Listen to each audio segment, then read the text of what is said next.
Well, it is time now to see what's coming out on this Friday with our media partner, the Baltimore Banner. O's owner, David Rubenstein, can't promise a World Series, but he does have the means to bring the MLB All-Star Game to Baltimore. And columnist Kyle Goon says he needs to make this a priority. Kyle joins us now to talk about this from spring training in Florida. Good morning, Kyle. Good morning. It started a little colder than you might think, but it's warming up. Oh, and you're in the sun, so that makes a big difference. So, Kyle, tell us, the earliest Orioles could host an MLB All-Star Game would be, what, 2027? Why is that a good time now to talk about it now? Well, two reasons. I mean, one, it takes a long time to get an All-Star bid together. It's going to take a couple years for the Orioles to kind of get the renovations done and show that they have the means to host an event like the All-Star Game. But also, it's been a long time. I mean, it's been since 1993 when Ken Griffey was hitting a home run up the warehouse wall. And I just think it's time that we ask for more sporting events of that magnitude. There hasn't been big tournaments, big events in Baltimore. I mean, we haven't, there was a Super Bowl in forever. I mean, we just have a chance to really shoot for a big sporting event and have the eyes of the nation on Baltimore all at once. And so what do you think Baltimore needs to make a successful bid for the game?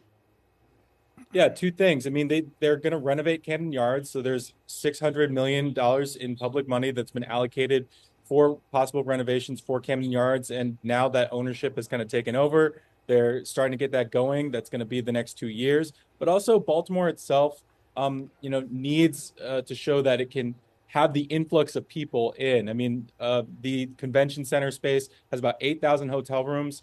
Last year in Fort Worth, the All-Star Game booked more hotel rooms than that.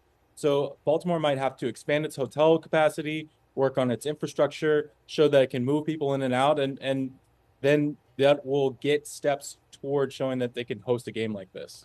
Now, Kyle, have the Orioles done things already, though, to set themselves up for this?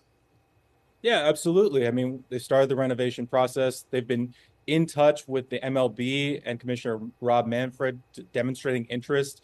You know, there are some cities in play for 2027 and 2028, but the Orioles might be really in play for 2029. And also they've hired Katie Griggs, who is on their business side. She helped host the All-Star Game in Seattle. And so she knows how to get it done. So I think there's a lot of signs that this organization is pointing toward hosting an event and getting baseball's big midsummer classic here in the city. Let us hope. Yeah. Let us hope. Thank you so much, Kyle. And say hello to our sports director, Alex Glaze, for us. Oh, we've been hanging out, Alex and Cork, and yeah, it's been fun. It's a little family down here in Sarasota. Nice. All right, lovely. sounds good. Enjoy. Thank you. And if you'd like to learn more about this story from Kyle or others from the Baltimore Banner, you can head to thebaltimorebanner.com.